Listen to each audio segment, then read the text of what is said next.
Kemana aku dapat pergi menjauhi roh-Mu? Kemana aku dapat lari dari hadapan-Mu? Jika aku mendaki ke langit, Engkau ada di sana. Jika aku menaruh tempat tidurku di dunia orang mati, di situ pun Engkau. Jika aku terbang dengan sayap fajar dan membuat kediaman di ujung laut, juga di sana tangan-Mu akan menuntun aku dan tangan kanan-Mu memegang aku. Sedemikian juga pembacaan firman Tuhan saudara-saudara di pagi hari ini. Nah saudara, saya mengawali perenungan firman Tuhan hari ini dengan sebuah kisah. Saya kira saudara tahu tentang seorang hamba Tuhan bernama Billy Graham. Dia adalah seorang hamba Tuhan, seorang pengkhotbah yang dikenal sebagai pengkhotbah terbesar mungkin sepanjang sejarah kekristenan. Bukan bermaksud mengkomparasi seorang Billy Graham dengan Yesus Kristus, tentu saja tidak, atau dengan Paulus, tentu saja tidak. Tetapi di abad modern atau di zaman modern, Billy Graham adalah seorang pengkhotbah yang mungkin bisa kita katakan tidak ada satu orang pun yang dapat menandingi beliau di dalam karyanya, dalam pelayanannya, saudara-saudara. Sebuah data mengatakan bahwa Billy Graham telah berkhotbah di hadapan 215 juta orang. Saudara tidak salah dengar, 215 juta orang. Di dalam 400 rally KKR yang telah dilakukannya. Saudara-saudara, bahkan dia melayani di 185 negara, saudara-saudara. Dan bahkan dikatakan di dalam sebuah polling, saudara-saudara, menyatakan bahwa 35 juta orang Amerika, satu di antara 6 orang Amerika, pasti pernah mendengar khotbah dari Billy Graham. Billy Graham ini juga adalah seorang hamba Tuhan yang melayani seumur hidupnya. Dia meninggal saudara-saudara beberapa waktu yang lalu pada usia 99 tahun. Dan dia melayani sebagai penasihat spiritual terhadap 12 presiden Amerika. Dari Harry S. Truman sampai terakhir saudara-saudara Barack Obama. Saudara mendengar kisah atau pelayanan dari Billy Graham, saudara mungkin begitu terpana atau terpukau saudara-saudara. Dan saya pikir pun, saya mungkin tidak akan pernah menyamai seorang Billy Graham. Whatsoever saudara-saudara. Saudara mungkin berpikir bahwa dia adalah orang yang luar biasa. Tetapi sedikit orang yang tahu tentang kisah pertemanan atau persahabatan seorang Billy Graham dengan sahabatnya. Seorang bernama Charles Templeton. Charles Templeton ini adalah seorang rekan, seorang pelayan, seorang sahabat bagi seorang Billy Graham. Saudara-saudara, pada sekitar tahun 1936 sampai tahun 1938, Charles Templeton ini menemani Billy Graham di dalam pelayanannya, crusade dia di beberapa teritori di Amerika. 44 states saudara-saudara, Charles Templeton termasuk seorang pengkhotbah. Bahkan seorang presiden dari seminari di Amerika saudara-saudara mengatakan bahwa khotbah dari Charles Templeton jauh lebih baik, lebih bagus daripada Billy Graham. Menariknya saudara-saudara, Charles Templeton, pertanyaannya adalah kenapa nama Billy Graham lebih besar dari Charles Templeton? Saudara-saudara, rupanya ketika Charles Templeton berkhotbah di beberapa negara bagian di Amerika, sampailah dia satu titik di mana dia mencoba untuk memasuki jenjang pendidikan teologi yang lebih tinggi. Pada tahun 1940-an saudara-saudara dia mulai masuk ke sebuah university namanya Princeton. Dan disitulah Charles Templeton mengenal teologi liberal. Dan akhirnya saudara-saudara dia kemudian mulai bergumul tentang imannya. Charles Templeton sejak saat itu pisah jalan dengan Billy Graham. Meskipun Billy Graham menganggap dia atau Charles ini sebagai sahabatnya, temannya, saudaranya. Tetapi seorang Billy Graham tidak dapat meyakinkan Charles Templeton untuk meninggalkan Tuhan. Dalam sebuah bukunya, dia menulis sebuah memoir berjudul Farewell to God, Selamat Tinggal Tuhan. Dia kemudian mengatakan di sana, bagaimana mungkin Tuhan ada di sana, kata Charles. Ketika ada kelaparan, ketika ada penderitaan. Mereka, konteksnya waktu dia mengatakan mereka ini adalah dia mengangkat sebuah kejadian atau kelaparan saudara-saudara yang terjadi di Afrika. Dia mengatakan bagaimana mungkin mereka penduduk Afrika ini, mereka cuma butuh hujan. Tetapi Tuhan tidak ada di sana. Dengan kata lain, kenapa ada kekeringan, ada kelaparan, tapi toh Tuhan tidak ada di sana.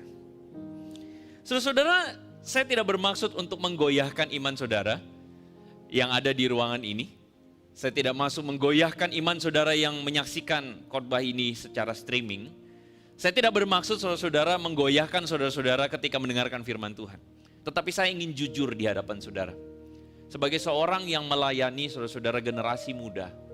Barusan kemarin saya berbincang-bincang dengan seorang anak muda. Yang sejak remaja saudara-saudara pernah berkata, kok aku ingin masuk seminari, aku ingin masuk sekolah teologi. Sejak remaja. Namun saudara-saudara menjelang masa-masa masuk kuliah, dia kemudian sering mengkritik khotbah-khotbah yang ada di gereja. Orang tuanya sampai pusing saudara-saudara. Aduh Pak, saya pusing dengan anak saya. Kerjaannya kritik melulu, mempertanyakan Tuhan itu di mana. Rupanya saudara-saudara anak muda ini ketemu dengan teman-temannya di sekolah. Dan teman-temannya ini saudara-saudara adalah teman-teman yang mungkin bisa dikategorikan sebagai orang-orang yang agnostik atau ateistik mungkin.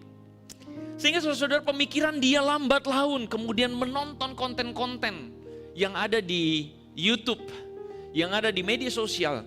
Lalu kemudian dia menjadi bertanya-tanya, kalau ada Tuhan kenapa ada penderitaan? Saudara-saudara, ini adalah sebuah pertanyaan jika mereka sulit untuk mempercayai di manakah Tuhan. Saudara-saudara, hari ini kita berhadapan dengan begitu banyak problem, saudara-saudara. Konflik Rusia dan Ukraina itu mendatangkan begitu banyak krisis, saudara-saudara. Salah satunya adalah krisis pangan.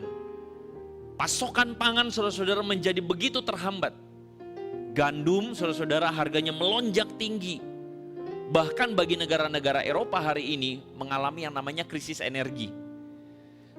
Saudara-saudara, negara-negara Eropa sementara sedang mempertimbangkan untuk mendapatkan pasokan energi dari batu bara. Padahal ini adalah sesuatu yang sudah lama ditinggalkan. Selama ini saudara-saudara pasokan energi datang dari Rusia, dari gas. Tetapi karena konflik ini pada akhirnya saudara-saudara mengakibatkan Eropa guncang. Saudara, dunia di mana-mana sedang mengalami yang namanya goncangan. Inflasi luar biasa terjadi di Turki. Sri Lanka, saudara-saudara, hari ini sudah mau bangkrut. Bahkan saudara-saudara, di Amerika hari ini terjadi goncangan ekonomi yang cukup luar biasa. Di Indonesia bagaimana saudara-saudara? Berapa waktu yang lalu saya menonton bagaimana Jokowi memperingatkan bahwa harga gandum akan naik. Harga mie, harga roti, hati-hatilah para ibu-ibu ya, akan naik. Saya nggak tahu berapa banyak ibu-ibu sudah menimbun gandum di rumah, menimbun tepung ya. Saya nggak tahu saudara. Bahkan berita terakhir mengatakan 2 hari lalu, Jokowi minta pekarangan kosong itu ditanami. Kenapa? Karena krisis pangan akan segera datang. Sekali lagi saya tidak bermaksud menakut-nakuti saudara ya. Tetapi saya ingin katakan kepada saudara bahwa saudara, dunia kita adalah dunia yang tidak dapat diprediksi. Sehingga kita patut bertanya, di manakah Tuhan? Di manakah Tuhan ketika pergumulan ini terjadi? Belum lagi saudara-saudara situasi ekonomi, situasi pekerjaan. Belum lagi saudara-saudara situasi dalam rumah tangga, pergumulan kita dengan kesehatan kita, bahkan rasa stres kita dalam keseharian kita. Sebagai seorang yang melayani di dunia anak muda saudara-saudara, kami Hello God, kami sedang melakukan iterasi kedua. Kami sedang melakukan shifting saudara-saudara. Sejak 1 tahun pendirian Hello God atau Digital Ministry. Kami mendapati satu data saudara-saudara bagaimana anak-anak muda melalui sebuah aplikasi kesehatan di handphone. Ditemukan saudara-saudara, 1 hari ada 6.000 anak muda yang stressful saudara-saudara. Cari konsultan, psikolog, cari saudara-saudara pengalaman mereka mengenai mental disorder.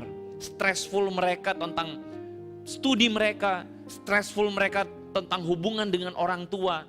Saudara-saudara, anak-anak muda kita hari ini mengalami rasa stres yang luar biasa, yang kita hari ini mungkin gak lihat.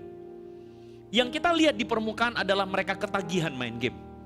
Tapi bisa jadi saudara-saudara, ketagihan mereka main game itu adalah pelarian mereka terhadap masalah-masalah yang mereka hadapi. Saudara, hari ini mungkin kita tidak bisa menemukan satu titik di mana Tuhan, kalau saya berdoa, saya ingin supaya pergumulan saya bisa dilalui. Di dalam doa-doa kita minta supaya Tuhan menolong. Tetapi saya nggak tahu berapa banyak dari saudara berdoa sekian lama, sekian bulan, bahkan sekian tahun Tuhan nggak jawab. Ada masa di mana kita berdoa dengan rajin, tetapi ada masa juga di mana kita udah lupa berdoa karena toh keadaan nggak berubah.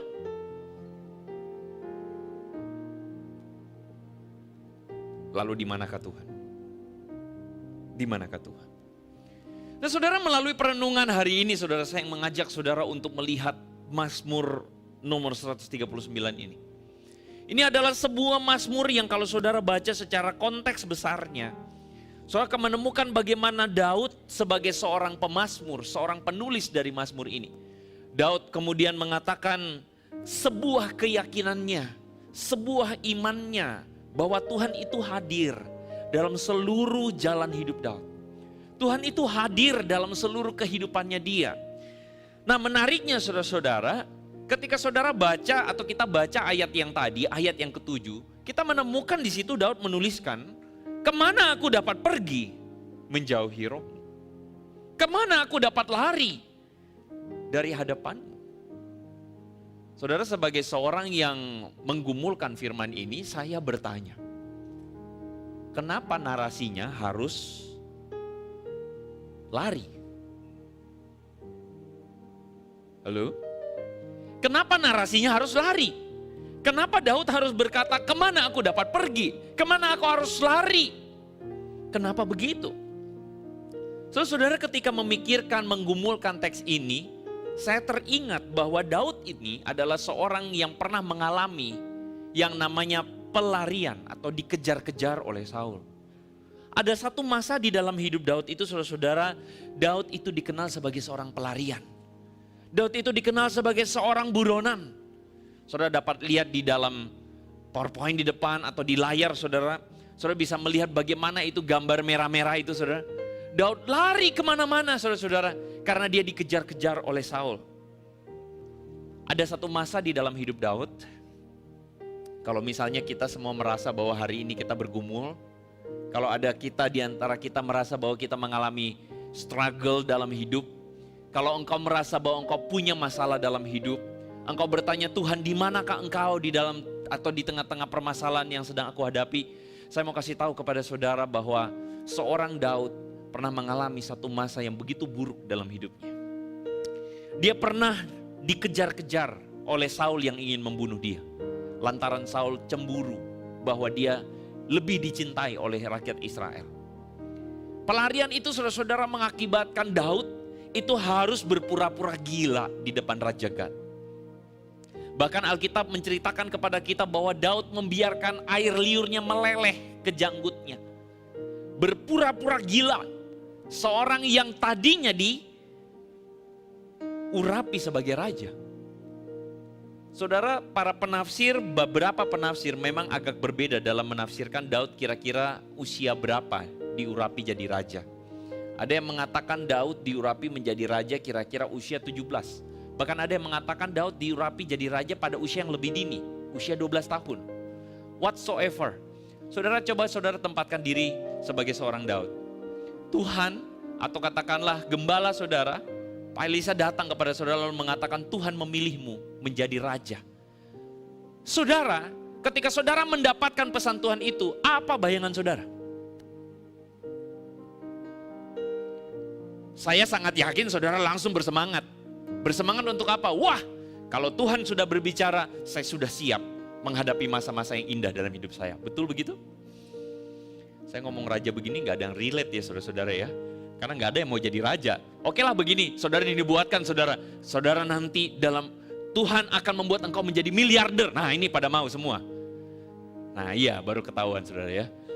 Engkau akan jadi miliarder, saudara akan bersemangat sekali. Oh ya saya akan jadi miliarder gitu kan. Satu hari saudara langsung saudara rajin saat teduh dan doa begitu kan ya. Memuji Tuhan selalu, gitu kan ya. Saudara dengan sukacita, dengan senang, kenapa? Saudara mendengar suara Tuhan mengurapi saudara jadi miliarder, begitu katanya. Satu hari lewat, belum terjadi apa-apa.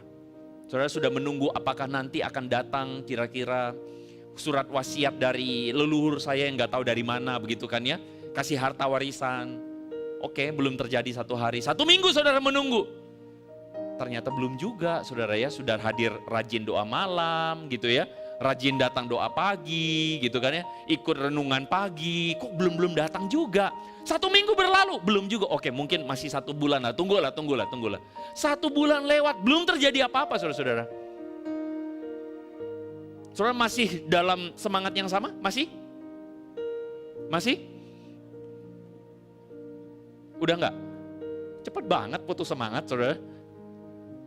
1 bulan itu saudara langsung cari. Mungkin saudara langsung cari Pak Elisa. Pak, firman Tuhan yang tadi itu gimana ya Pak ya? Sudah 1 bulan loh Pak. Pak Elisa udah tenang, Tuhan beserta. Oke, pulang saudara rajin lagi saudara. 1 bulan lewat, 2 bulan, 6 bulan lewat. Belum terjadi apa-apa tuh. Ternyata di 6 bulan saudara datang surat. Wah saudara sudah senang, saudara buka suratnya. Surat wasiat, ternyata enggak, surat tagihan. Wow. Mulai dari situ terlibatlah saudara dengan pinjol. Ini saya ngomong cerita doang ya saudara, jangan dilakukan ya. Jangan dilakukan ya. Terlibatlah saudara dengan pinjol.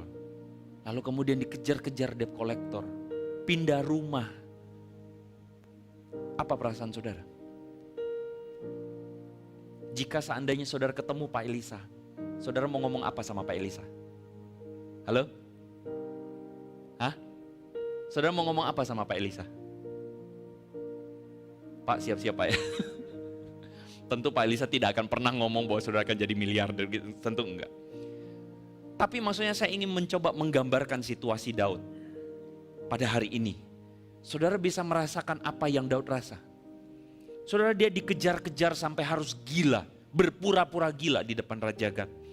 Bahkan saudara-saudara dia berkumpul dengan para pelarian, orang-orang pembunuh, buronan saudara-saudara di sebuah goa namanya Goa Adulam. Bahkan dia 2 kali saudara-saudara melepaskan Saul yang ada di depan dia, yang dia bisa saja bunuh pada saat itu. Karena sumber masalah Daud adalah Saul, udah itu aja. Itu sumber masalah Daud. Tapi 2 kali dia mendapatkan kesempatan untuk membunuh Saul, Daud melepaskan itu. Dengan sebuah perkataan yang absurd menurut saya. Daud mengatakan, aku tidak akan menyentuh orang yang diurapi Tuhan. Buat saya saudara-saudara jujur, saya kalau jadi Daud, saya mudah sekali berpikir bahwa oke, inilah waktunya Tuhan menyerahkan Saul di tangan saya. Betul nggak saudara-saudara? Betul? Waktu Pak Elisa mengatakan saudara teringat engkau akan jadi miliarder. Tiba-tiba saudara mendapatkan sebuah koper di tengah jalan yang isinya, saya nggak tahu 1 miliar bisa 1 koper nggak saudara? Ya udahlah, 1 koper isinya duit atau cek saudara-saudara. Yang bisa saudara cairkan yang isinya 10 miliar. Saya mau tanya, apa yang saudara lakukan? Bukankah tidak sedikit dari kita langsung berpikir, inilah jalan Tuhan menjadikan saya miliarder, betul? Bagi saya, Daud ini gak waras. Saya bukan lagi mau menghina Daud, tapi bagi saya Daud ini adalah seorang yang luar biasa. Kalau ada di antara kita yang mengatakan bahwa ya kita nasib hidup saya kasihan Pak, saya ini banyak masalah. Saya pikir saudara coba baca dulu kisahnya Daud. Saudara, Daud ketika merefleksikan seluruh perjalanan hidupnya, di ayat ke-7 itulah dia mengatakan, kemanakah aku dapat pergi menjauhi rohmu? Kemanakah aku dapat lari dari hadapanmu? Daud seakan-akan ingin mengatakan, Tuhan, aku sudah melalui berbagai macam perjalanan. Aku sudah melalui berbagai macam pelarian dari sana ke sana. Bahkan dalam pelarian-pelarian itu mungkin ada kalanya di mana aku ingin berkata, Tuhan di manakah engkau? Tuhan kemanakah aku dapat pergi menjauhi rohmu? Tuhan, apa yang telah Engkau katakan kepadaku melalui Samuel adalah sebuah perkataan yang absurd Tuhan. Sebuah perkataan yang sia-sia. Mengapa Engkau memberikan harapan palsu padaku? Mungkin begitu. Tetapi dalam bagian ini Daud kemudian merefleksikan, Tuhan, ketika aku berlari, ketika aku dalam pelarian, ketika aku ingin pergi menjauh daripadamu, waktu aku mendaki ke langit, ternyata Engkau ada di sana. Jika aku menaruh tempat tidurku di dunia orang mati, Engkau di situ pun ada. Saudara-saudara, perkataan ini menarik. Saudara, kenapa Daud mengatakan aku mendaki ke langit? Di dalam pemikiran orang Yahudi, saudara-saudara, dunia kita itu terbagi atas 3. Dunia yang kita hidupi hari ini, dunia yang di atas, dan dunia di bawah. Dunia di atas itu disebut langit, saudara-saudara. Dunia di tengah, dunia tempat kita, dan dunia di bawah itu disebut sebagai Sheol, dunia orang mati. Nah, dalam pemikiran inilah Daud mengatakan, seakan-akan dia menulis sajaknya, kalaupun aku pergi ke atas, saudara-saudara, Tuhan ada di sana. Kalaupun aku pergi sampai ke bawah, ke dunia orang mati, di situ pun Engkau ada. Bahkan Daud kemudian mengatakan di ayat yang ke-9, saudara-saudara, Daud mengatakan, jika aku terbang dengan sayap fajar dan membuat kediaman di ujung laut. Maksudnya apa terbang dengan sayap fajar? Saudara, ini adalah peta Israel. Yerusalem, saudara-saudara, terletak di tengah ini, saudara-saudara. Ini kalau di layar saya begini. Tengah-tengah saudara bisa lihat di sini, ya. Saudara bisa melihat bahwa di sisi timur itu adalah sisi pegunungan di mana matahari terbit. Sedangkan di sisi barat itu adalah laut. Makanya Daud mengatakan, jika aku terbang ke arah timur di sayap fajar, Engkau ada di sana. Kalau aku terbang, aku menaruh, membuat kediaman di ujung laut di arah barat, Engkau pun ada di sana. Saya langsung tiba-tiba teringat lagu sekolah minggu, saudara-saudara. Di kanan Kau ada, di kiri Kau ada, di atas dan di bawah Kau ada. Terus, di suka Kau ada, di duka pun Kau ada, karena Engkau Yesusku. Saya tahu dalam hati saudara langsung mengatakan, ih gila, Pak Andre hebat nyanyinya, jago. Bercanda. Saudara, lagu itu adalah lagu yang saya pelajari pertama kali ketika saya masuk seminari di Saat. Itu adalah lagu yang buat saya, wah keren ini lagu. Tapi sayang, saya nggak tahu apakah anak sekolah minggu hari ini masih menyanyikannya. Tapi kalau sampai hari ini masih menyanyikannya, keren saudara-saudara. Lagu ini adalah lagu yang menurut saya ingin menunjukkan kepada kita, bahkan mengajarkan kepada kita bahwa Tuhan itu dimanapun ada, dimanapun kita pergi, kemanapun dan situasi apapun yang terjadi dalam hidupmu, Dia ada. Dia ada. Saya nggak tahu saudara, berapa banyak dari saudara merasakan kehadiran Tuhan begitu nyata? Apakah saudara merasakan kehadiran Tuhan nyata di saat happy? Atau kehadiran Tuhan nyata di saat sedih? Saya nggak tahu. Halo? Saudara lebih merasakan kehadiran Tuhan di saat bahagia atau merasakan kehadiran Tuhan di saat sedih? Saudara merasakan kehadiran Tuhan di saat senang atau saudara merasakan kehadiran Tuhan di saat susah? Kebanyakan orang mungkin, menurut saya, justru lupa Tuhan di saat saudara yang jawab. Dan mungkin karena itulah saudara-saudara, Tuhan harus sesekali membawa kita ke padang gurun. Amin. Karena kalau kita senang terus, kita lupa Tuhan terus. Sejujurnya padang gurun itu adalah tempat yang paling tidak suka. Tempat yang paling tidak kita senangi. Tapi Daud kemudian mengatakan, kemanapun, di sana juga tanganmu menuntun aku dan tanganmu memegang aku.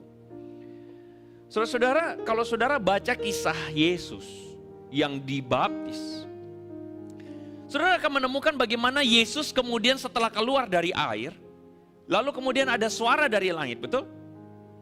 Dan turunlah Roh Kudus dalam rupa burung merpati. Sambil suara itu berkata, inilah anakku yang kukasihi, kepadanya lah aku berkenan. Saudara langsung baca ayat sesudah itu. Apa ayat sesudah itu? Maka Yesus dibawa oleh Roh kemana? Padang gurun. Saudara, saya mau tanya, ketika anak saudara selesai baptis, saudara bawa kemana? Hah? Makan bukan? Di Sun City kan? Makan dimsum. Ada di sini anaknya setelah dibaptis langsung bawa ke padang gurun?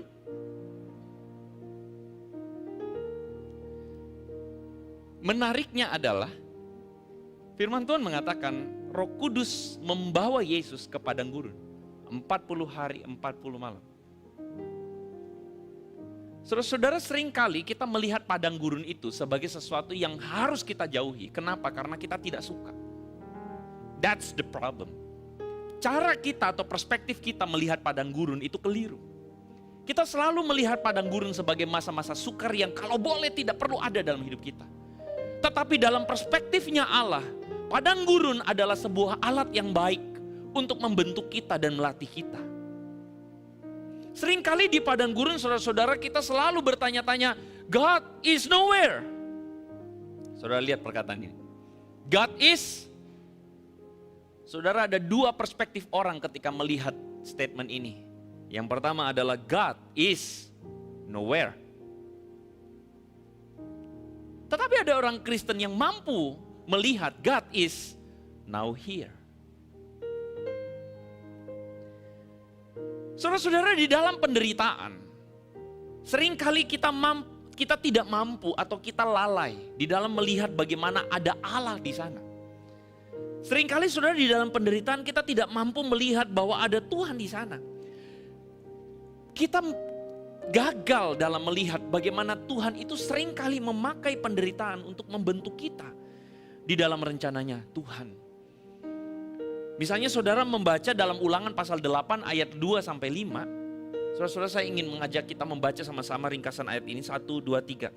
Ingatlah kepada seluruh perjalanan yang kau lakukan atas kehendak Tuhan Allahmu di padang gurun selama 40 tahun ini. Dengan maksud merendahkan hatimu, membiarkan engkau lapar dan memberi engkau makan mana. Maka haruslah engkau insaf bahwa Tuhan Allahmu mengajari engkau seperti seseorang mengajari. Menarik bukan? Firman Tuhan mengatakan justru padang gurun ini adalah padang gurun di mana Tuhan membawa engkau. Makanya saudara bisa memahami kenapa setelah Yesus dibaptis, Roh Kudus membawa Yesus ke padang gurun. Saudara, ada orang-orang Kristen yang mengatakan, aduh sejak ikut Tuhan hidupnya susah. Semakin setia sama Tuhan kok banyak pergumulan. Loh, saudara-saudara, kegagalan kita adalah karena kita melihat pergumulan sesederhana penderitaan. Kita seharusnya melihat pergumulan itu sebagai berkat. Saya seringkali mengatakan kepada orang-orang Kristen atau kepada orang yang sedang bergumul, saya mengatakan betapa sayangnya kamu atau betapa sedihnya kamu, what a pity, kalau kamu hanya melihat pergumulan sesederhana pergumulan. Dan kamu melihat tangan Tuhan sesederhana karena kamu lepas dari pergumulan. Sebenarnya pergumulan itu adalah berkat Tuhan. Ketika engkau bergumul, di situ Tuhan sedang membentuk engkau. Ketika engkau sedang berada dalam struggle, ketika engkau sedang berada dalam penderitaan, sebenarnya kita harus menangkap berkat rohaninya. Amin. Namun kadang-kadang kita harus mengakui kita tuh manusia yang hanya sekadar ingin seperti anak kecil yang cuman cepat-cepat. Bahkan kalau boleh, kita seperti anak kecil yang kita berdoa, Tuhan kalau boleh besok gak jadi ujian. Tuhan kalau boleh besok gurunya sakit. Tuhan kalau boleh gurunya lupa kumpul tugas besok. Betul? Tapi saudara sebagai orang tua, kalau saudara dengar doa anak saudara kayak begitu, saudara sebagai orang tua doanya bagaimana? Amin Tuhan, kabulkanlah doa anakku ini supaya dia gak usah ujian. Betul begitu? Amin Tuhan, kabulkanlah doa anakku ini supaya gurunya sakit gak usah kumpul tugas. Begitu? Halo? Kalau ada orang tua yang begitu, saudara harus konseling lagi. Sebagai orang tua, saudara akan berdoa bagaimana? Gagalkanlah doa anakku Tuhan. Gitu kan? Karena saudara tahu bahwa ujian, tugas, ulangan, itu adalah sesuatu yang membuat anak saudara dilatih naik level. Amin. Kegagalan orang Kristen adalah orang Kristen hanya mau diluputkan dari permasalahan tanpa melihat bagaimana Tuhan hadir dan membentuk dia melalui pergumulan.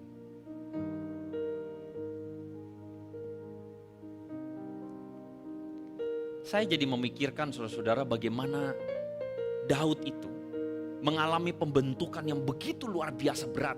Kalau saya bilang luar biasa berat. Dia mau dibunuh sama Saul. Bahkan firman Tuhan mengatakan Saul ingin menancapkan Daud di tembok dengan tombaknya. Tetapi 2 kali juga Daud mempunyai kesempatan yang sama untuk menancapkan Saul. Yang terakhir saudara-saudara Daud mengatakan kepada prajuritnya, jangan kamu tancapkan dia. Saul bisa saja dibunuh hari itu juga. Tetapi Daud mengatakan jangan. Saudara, bagaimana Daud berproses dengan Tuhan? Ini adalah proses yang bagi saya satu cerminan yang harusnya kita ikuti, saudara-saudara. Pembentukan Daud itu menjadikannya dia raja yang tangguh. Saudara silakan cari raja siapapun di dalam sejarah Israel. Tidak ada di antara mereka yang pergumulannya seberat Daud. Cari, saudara-saudara. Tidak ada dari mereka yang mengalami struggle seberat Daud. Tidak ada. Tetapi justru struggle yang begitu berat itu menjadikan Daud sebagai raja yang dikenal sepanjang sejarah. Saudara baca kitab raja-raja, saudara baca Tawarik, di situ selalu patokan kebenaran itu raja siapa? Raja Daud. Saudara, memang Daud bukan orang yang sempurna. Daud jatuh dalam perzinahan dengan Batsheba. Daud bukan raja yang sempurna. Dia gagal sebagai ayah dalam keluarga. Tetapi sebagai raja, saudara-saudara, tidak ada yang menandingi dia. Dan Daud tidak akan pernah jadi raja yang demikian kalau tidak dibentuk sedemikian rupa melalui penderitaan. Amin. Daud hanya akan jadi anak mama yang cemen, saudara-saudara. Dia tidak akan pernah jadi raja kalau dia tidak mengalami struggle dan padang gurun. Itulah sebabnya di ayat 6, sama-sama kita bacakan, Daud mengatakan begini, terlalu ajaib bagiku pengetahuan itu, terlalu tinggi, tidak sanggup aku mencapainya. Saudara-saudara, ada masanya memang Tuhan itu seperti melepas kita. Ada masanya seperti Tuhan itu diam, saudara-saudara. Ada masanya Tuhan itu seperti tidak hadir di dalam kehidupan kita. Tetapi percayalah pada masa itulah dia sedang berdiri dan mengawasi kita. Saya ingat dulu saya naik sepeda, saudara-saudara. Saya termasuk orang yang telat belajar naik sepeda. Saya naik sepeda mungkin kelas, saya lupa, mungkin kelas 5 SD atau kelas 4 SD. Baru saya bisa naik sepeda. Dulu saudara, andalan saya sepeda yang pakai roda pinggir-pinggir itu loh, saudara-saudara ya. Pas saya naik sepeda begitu, terus kemudian tetangga-tetangga udah naik sepeda roda 2. Sayanya cupu, saudara-saudara. Terus kemudian papa bilang sama saya, sudah kamu saatnya naik sepeda roda 2, lepas ya. Aduh gak mau, nanti jatuh. Enggak, sudah, nanti papa pegang. Saudara-saudara, akhirnya saya mulai dengan sepeda saya itu dipegang sama dia, diikutin saudara-saudara. Lama-lama saudara-saudara, dilepas tangannya. Dan saya ketika udah jalan, Pak, bisa pak. Ternyata dia udah jauh di belakang, saudara. Tapi saya kasih tahu, saudara-saudara, seorang anak yang dilepas sepedanya, bisakah dia jatuh? Bisa? Apakah ada di antara saudara orang tua, ayah-ayah yang tidak mau anaknya jatuh? Sebagai ayah yang baik, saudara akan dalam tanda kutip membiarkan anak saudara jatuh. Amin. Dalam tanda kutip loh ya. Bukan tahu di depan ada sungai, ada kali deras, saudara biarin dia masuk kali, bukan. Tapi maksudnya adalah saudara tahu bahwa kalau dia pun jatuh tidak akan fatal. Itu yang firman Tuhan mengatakan, jalan orang benar itu diatur oleh Tuhan. Kalaupun jatuh tidak akan sampai tergeletak. Saudara-saudara, ada masanya di mana Tuhan seperti melepas kita. Tetapi Tuhan tidak hilang kendali dalam hidup kita. Amin. Kita itu sedang dilatih Tuhan. Celakanya adalah banyak orang Kristen berpikir bahwa Tuhan itu hadir hanya untuk menyenangkan dia. Tujuan orang Kristen adalah untuk dibentuk dan dilatih Tuhan. Katakan sama-sama dengan saya, dilatih Tuhan. Bilang sama pasanganmu, sama anakmu, kamu harus dilatih Tuhan. Bilang. Nah, jadi jangan kita tuh hanya mau supaya hidup itu baik-baik dan aman-aman saja. Amin, saudara-saudara. Saudara, tadi di awal saya memberikan kepada saudara sebuah kisah yang mungkin mengguncang. Kisah seorang Charles Templeton yang memilih untuk menjadi entah agnostik atau ateis. Tetapi saudara-saudara, sebuah artikel menulis dengan judul We May Find Him in Heaven. Kita mungkin bisa menemukan dia atau Charles Templeton di sorga nanti. Saudara, artikel ini adalah artikel yang diangkat atau ditulis berdasarkan sebuah wawancara yang dilakukan oleh seorang bernama Lee Strobel dengan Charles Templeton di akhir masa hidupnya. Lee Strobel ini adalah seorang wartawan yang dulunya adalah seorang ateis. Tapi kemudian dia berdasarkan metode penelitian dia, penelusuran fakta dia akhirnya menemukan bahwa sungguh sangat masuk akal dan rasional untuk mempercayai tentang keberadaan Tuhan dan iman Kristen. Lee Strobel mewawancarai Charles Templeton. Dia tahu betul bahwa Charles Templeton ini adalah seorang yang tadinya seorang penginjil, seorang pengkhotbah, tetapi kemudian memutuskan meninggalkan Tuhan. Lee Strobel kemudian mengatakan atau menuliskan dalam bukunya The Case for Faith.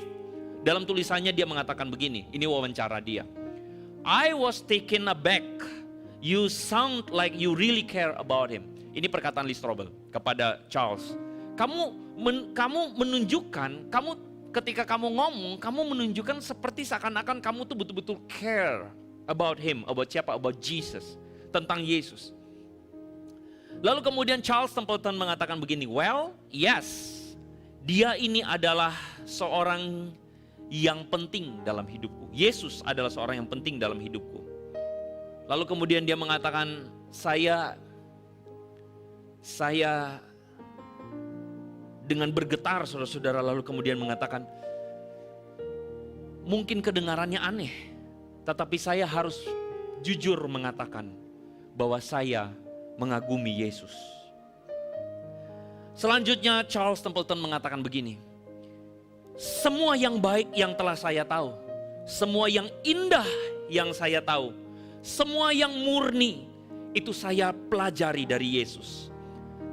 Tidak ada pertanyaan lagi tentang apa yang paling tinggi moralnya, standar moralnya, belas kasihan yang paling besar di antara seluruh manusia di sepanjang sejarah.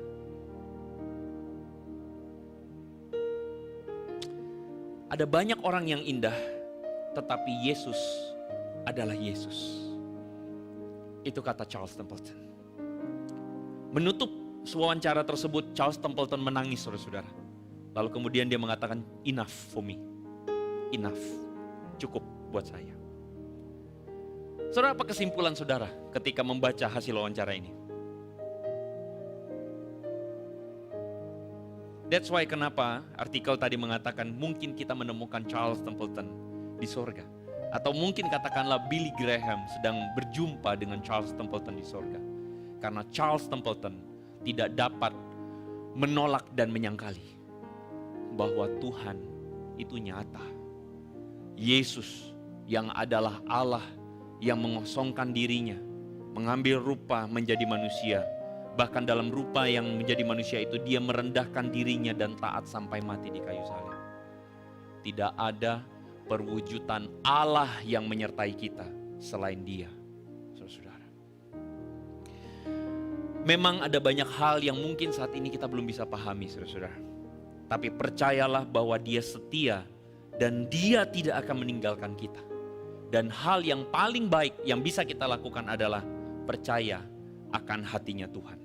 Meskipun tangannya hari ini belum terlihat. Percaya akan hatinya Tuhan. Tidak ada yang dapat memisahkan kita dari kasih Kristus.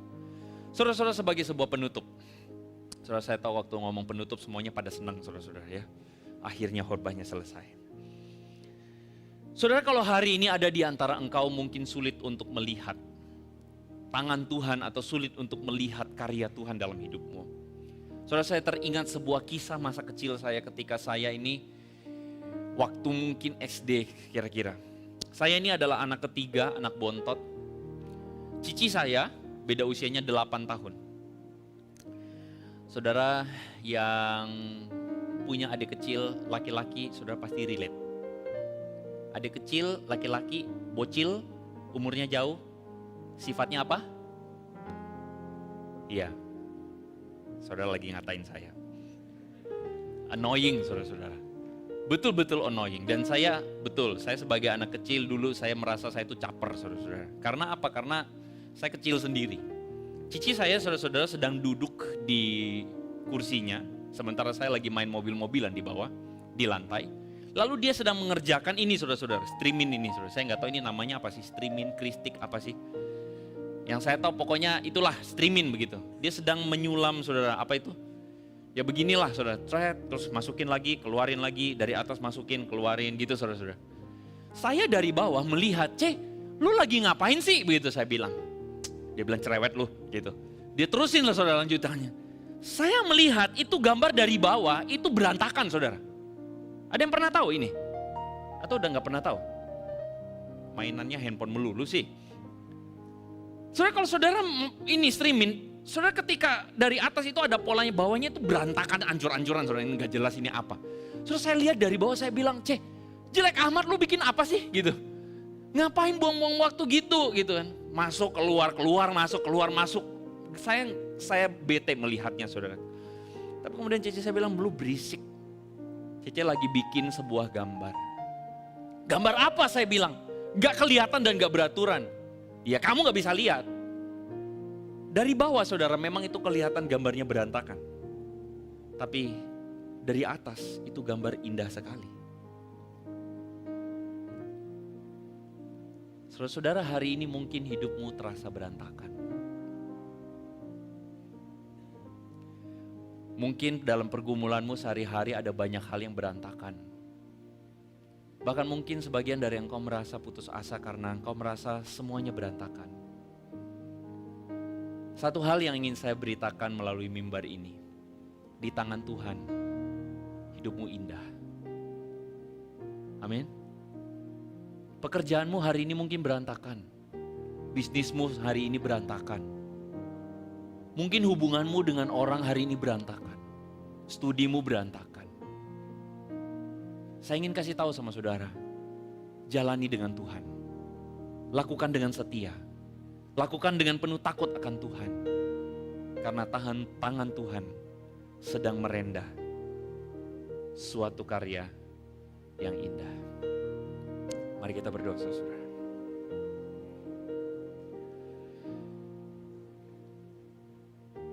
Bapa kami yang di sorga,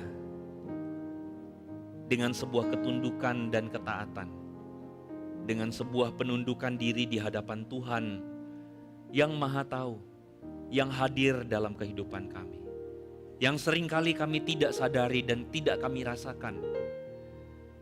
Dengan segala keterbatasan itulah kami datang tertunduk kepada Tuhan dan mengatakan, tolonglah kami yang tidak percaya ini. Ajarlah kami Tuhan, supaya kami mengalami Tuhan. Di tengah berbagai macam pergumulan-pergumulan yang kami hadapi, biarlah kami dibentuk seturut dengan kasih setia Tuhan. Bimbinglah kami Tuhan dengan Roh-Mu yang kudus, dan bawalah kami dalam ketaatan dan kesetiaan mengiring Engkau. Hamba-Mu berdoa menyerahkan jemaat-Mu. Pimpinlah setiap kami dalam rencana-Mu yang indah. Di dalam nama Tuhan Yesus kami berdoa. Yang percaya sama-sama katakan amin. Tuhan memberkati saudara-saudara.